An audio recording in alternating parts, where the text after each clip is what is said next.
Hello everyone, welcome to AS Economics. In this course, we will learn about all the concepts that is required to get a good grade in your AS level in economics. Usually it's always better to read the book instead of relying on a lot of notes, because the examiner, Susan Grant, she has written a book. So I would highly recommend you to read the course book of A-levels written by Susan Grant for you to be able to perform well in your exams. However, this course will cover all of the necessary concepts that you will need and also practice problems that you can do with answers. So what does the syllabus of AS Economics consist of? It has 5 major chapters. First chapter is basic economic ideas. Second chapter is the beginning of microeconomics, and we study a lot about price systems in this chapter. The third chapter is government intervention in microeconomics. The fourth chapter is where we start macroeconomics, and the fifth chapter we start government intervention in macroeconomics. Usually, it is better if you have prior knowledge of economics from your O-levels, but even if you don't, this course will cover every single thing from the basics. So even if you did not have economics in your O-levels, don't worry, because this course will cover all of the concepts that you will require to get a good grade in your AS level. To start off this course, we first need to understand the basic economic problem. Why do we study economics? What is the study of economics?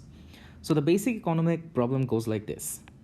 You have wants, which are unlimited.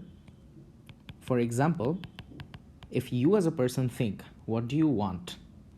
You will probably at the top of your head as an A-level student be like, oh, I want a PS5, or I want good grades, I want a lot of junk food, I want to order everything. But even if you have all of these things, you still want more, right? Because as a person, your inherent behavior is that you will keep on wanting. And I think we have seen a lot of stories where people are greedy because they want a lot. So in economics, we say that the problem is that the wants are unlimited. But what about our resources? Do we have enough resources to satisfy all these wants? Can we make everything that every people want in all parts of the world? We cannot, because these resources are limited. And economics is basically a study where we use these scarce resources in the most efficient manner.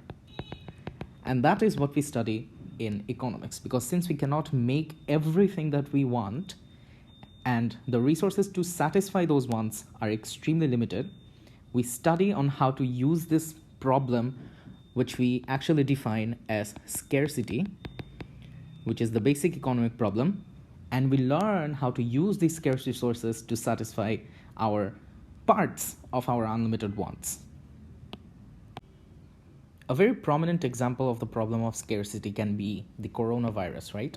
We have seen how the virus has spread, and the necessity or the requirement of a lot of hospital beds that we cannot provide because the resources we do not have, right? We do not have enough hospitals, we do not have enough staff, we do not have enough doctors to tend to all of the coronavirus patients, like we have seen in India.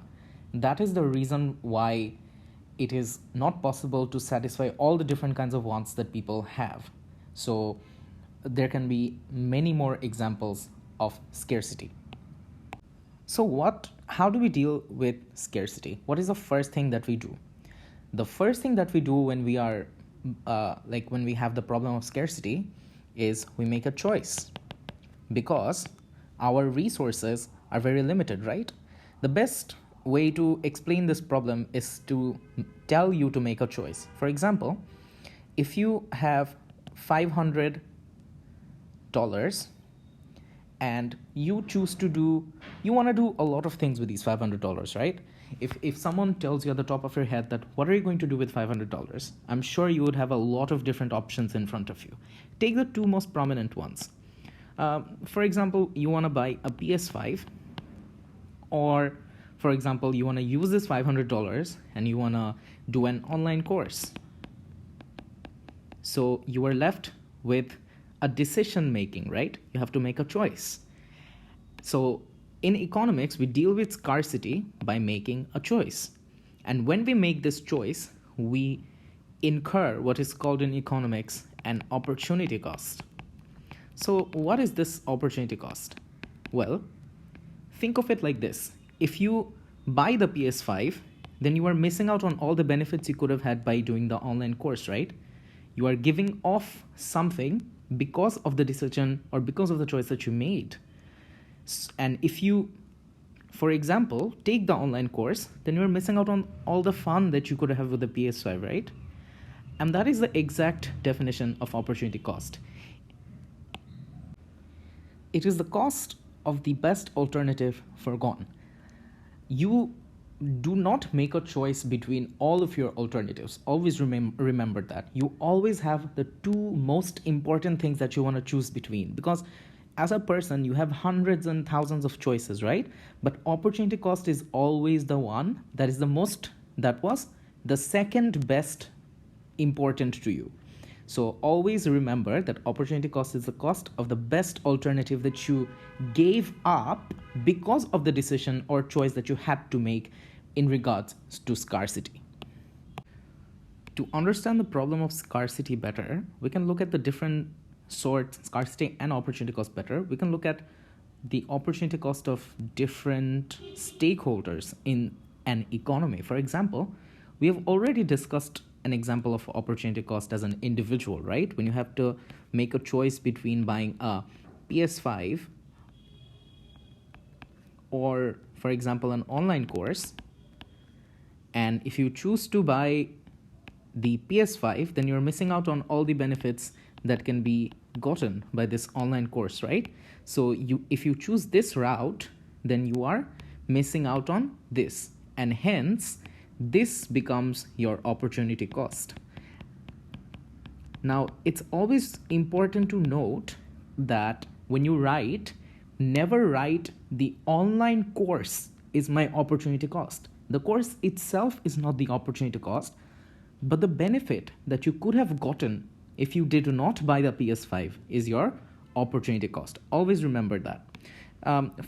What about a farm, right? So if a farm decides how does a farm decide between two of the things that they can produce? For example, a farm can either produce shoes or they can produce shirts. And if they produce shoes, then they are missing out on shirts, which means the opportunity cost is the profit that they could have gotten from the shirts. Okay? What about a government? If government has two options, for example, they can either build a school or they can either build a hospital, right? For instance, if they decide to go with the school, then their opportunity cost is that all of the people that could have been helped by this hospital, right? So the healthcare that people are not getting because government chose to make a school. So that is an opportunity cost. And what about a labor? What about a worker? So the worker can either choose to learn a skill.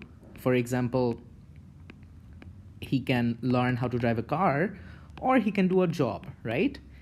So what if he decides to learn a skill instead of doing a job? What is his opportunity cost? His opportunity cost is probably the wages or income that he could have earned if he did not learn a skill and rather took a job, right? So it's always important to look at opportunity cost around you. And as a rational individual, and this is very important, a rational individual always tries to minimize the opportunity cost. So he always looks at the problem as what was my next best alternative, and then he or she looks at that alternative and decides if that is probably the least amount of opportunity cost that I will have. So in economics, every decision is based on how to minimize opportunity cost.